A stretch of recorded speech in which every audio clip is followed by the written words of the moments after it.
स्वागत है आप सभी का हमारे YouTube चैनल हिंदी ज्ञान पर। एक बार पुनः हम आपसे जुड़ चुके हैं एक नए शीर्षक की संपूर्ण व्याख्या को साझा करने के लिए। आज का जो हमारा शीर्षक है वह क्लास 11 यूपी बोर्ड के छात्रों से संबंधित शीर्षक है। यह शीर्षक हिंदी पाठ्य पुस्तक क्लास 11 यूपी बोर्ड के छात्रों के हिंदी पाठ्य पुस्तक में संकलित अध्याय 3 विनय वात्सल्य भ्रमर गीत शीर्षक जो कि सूरदास जी द्वारा रचित है।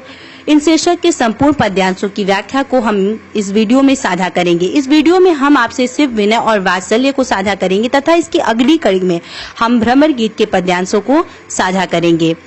आइए इस वीडियो को प्रारंभ करते हैं। इस वीडियो को प्रारंभ करने से पहले हमारा एक छोटा सा अनुरोध है कि अगर आपने हमारे चैनल को सब्सक्राइब नहीं किया है तो कृपया आप हमारे चैनल को सब्सक्राइब कर लें, और साथ ही अगर आपको हमारा वीडियो अच्छा लगता है तो कृपया लाइक करें और अपने दोस्तों रिश्तेदारों के साथ ज्यादा से ज्यादा साझा करें, जिससे कि आपके द्वारा हमें सपोर्ट मिलता रहे।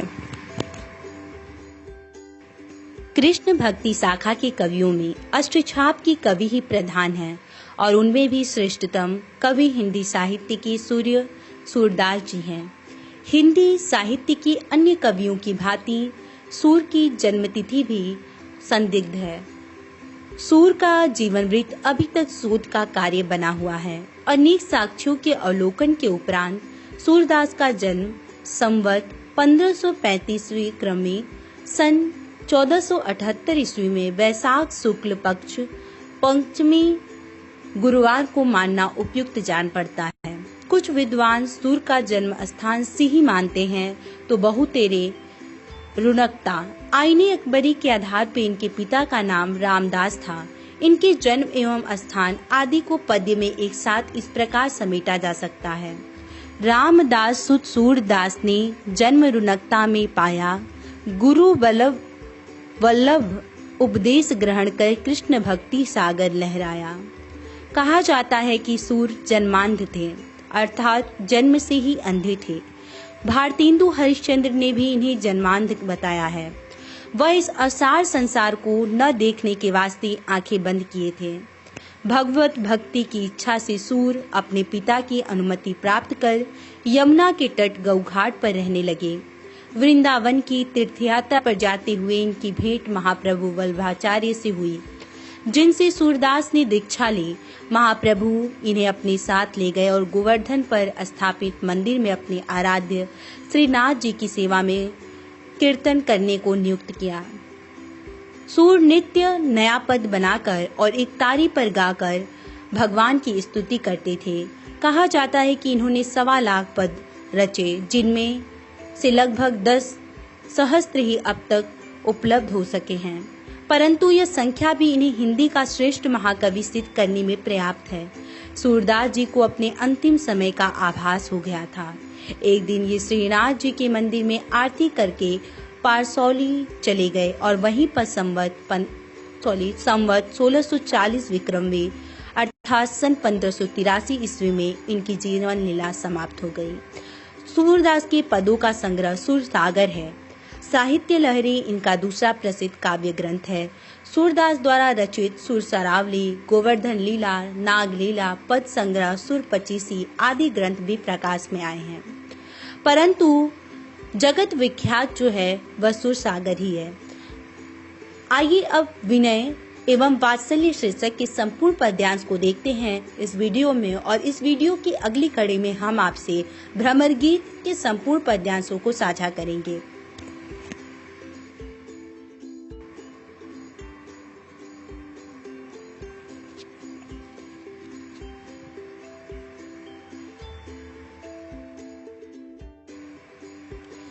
अब के राखी लेहूं भगवान, हो अनाथ बैठ्यो डुमडरिया, पार दिशा दे बान, ताकि डर में भाज्यो चाहत, ऊपर ढुकियो सचान, दोहूं भांति दुख भयो आनी, यह कौन उबारी प्राण, सुमिरत ही अहि डस्यो पारिति कर छूटियो संधान, सूरदास लग्यो सचानहि, जय जय कृपा निधान।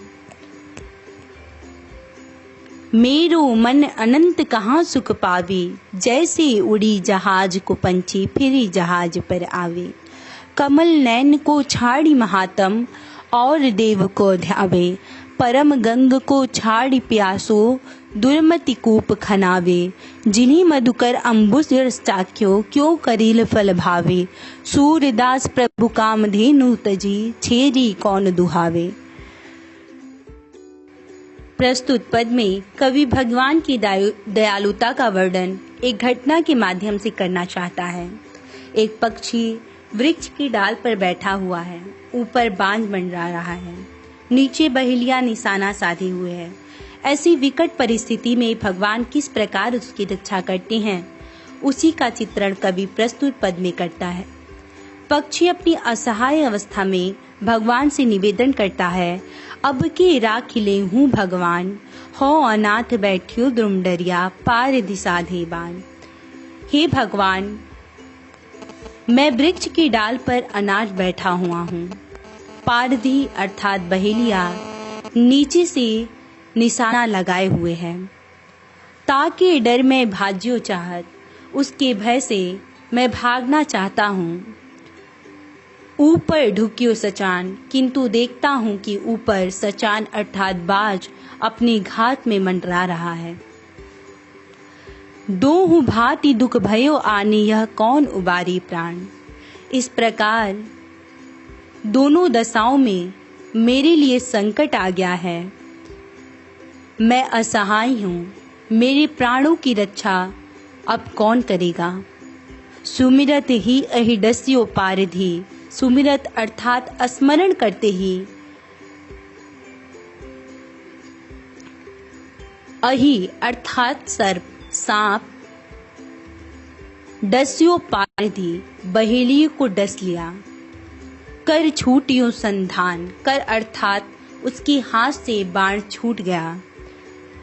सूरदास सर लगियो सचा नहीं, जय जय कृपा निधान। इस प्रकार और वह छूटियो संधान, और इस प्रकार सर लगियो सचा नहीं, और वह जाकर बाज को लगता है और पक्षी को संकट से मुक्ति मिल जाती है। जय जय कृपा निधान, हे कृपा निधान भगवान, आपकी जय जय हो।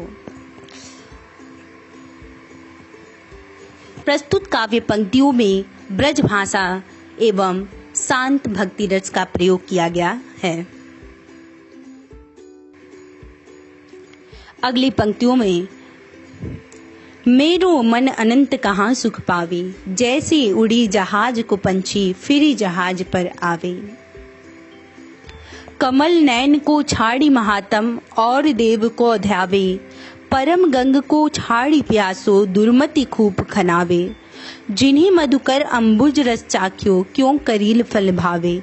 सूरदास प्रभु कामधेनु तजी छेरी कौन दुहावे।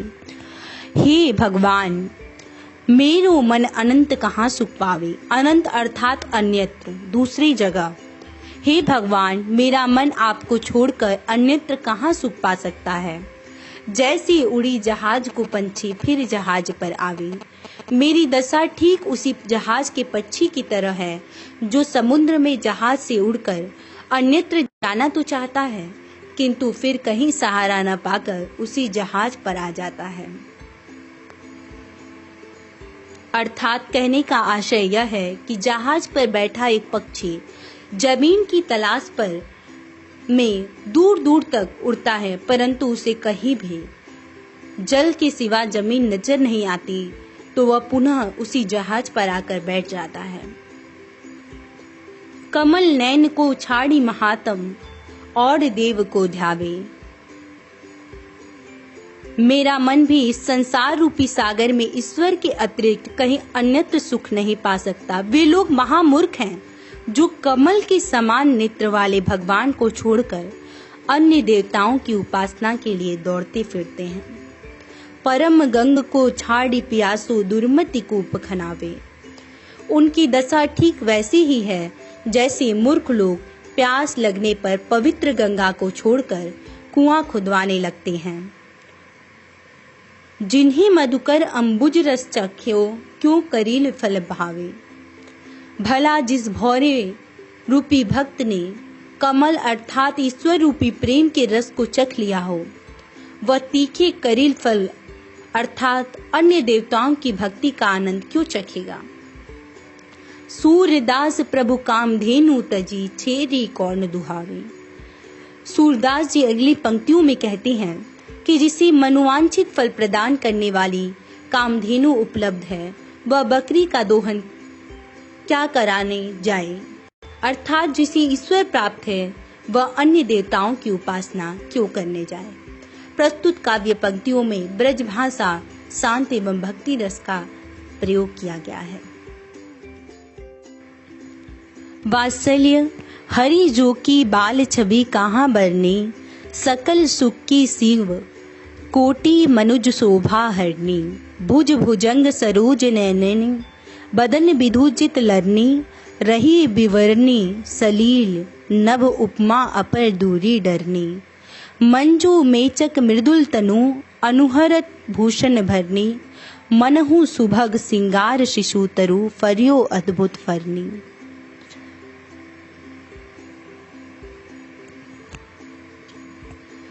चलद पद प्रतिबिंब मणि, आंगन घुटवनी करनी। जलद संपुट सुभग छवि, भरी लेती उर जनु धरनी। पुण्य फल अनुभवती, सुतहि बिलोकी कै नंद घरनी। सूर प्रभु की ओर बसी, किलकनी ललित लरखनी। वात्सल्य में बालक श्री कृष्ण के सौंदर्य का बड़ा ही चमत्कारिक चित्रण हुआ है। सूरदास जी कहते हैं, हरि जो की बाल छवि कहूँ बरनी। मैं बालक श्री कृष्ण के बाल सौंदर्य का वर्णन करता हूँ। सकल सुख की शिव कोटि मनुज शोभा हरनी। बालक श्री कृष्ण का सौंदर्य सारी सुखों की अंतिम सीमा है तथा कोटि करोड़ों मनुज अर्थात कामदेव शोभा हरनी तथा करोड़ों कामदेव को भी लज्जित करने वाला है। भुज भुजंग सरोज नैननी, बदन विधुजित लरनी। रही विवरणी सलील नभ, उपमा अपर दूरी डरनी। सौंदर्य की प्रतियोगिता में श्री कृष्ण की भुजाओं ने सर्प को, भुज भुजंग भुजाओं ने सर्प को, सरोज नैननी नेत्रों ने कमल को, बदन विधुजित लरनी विधु अर्थात चंद्रमा और मुखों ने चंद्रमा की शोभा को जीत लिया है। इसीलिए से लज्जित होकर रहे विवरणी सांप बिल में, सलील और कमल पानी में, नभ चंद्रमा आकाश में रहने लगा है। उपमा अपर दूरी डरनी। इनकी ऐसी दयनीय स्थिति देखकर अन्य उपमाएं भय से छिप गई हैं। अर्थात संसार में अन्य कोई उपमा नहीं है जिससे श्री कृष्ण के अंगों को सादृश्य दर्शाया जाए। मंजू मेचक मृदुल तनु, अनुहरत भूषण भरनी। मेचक अर्थात श्याम या काला। बालक श्री कृष्ण के केस काले, मृदुल तनु शरीर कोमल है। अनुहरत भूषण भरनी, जो अनेक आभूषणों से सुसज्जित होकर ऐसा प्रतीत होता है मनहु सुभग सिंगार शिशु तरु, फरियो अद्भुत फरनी।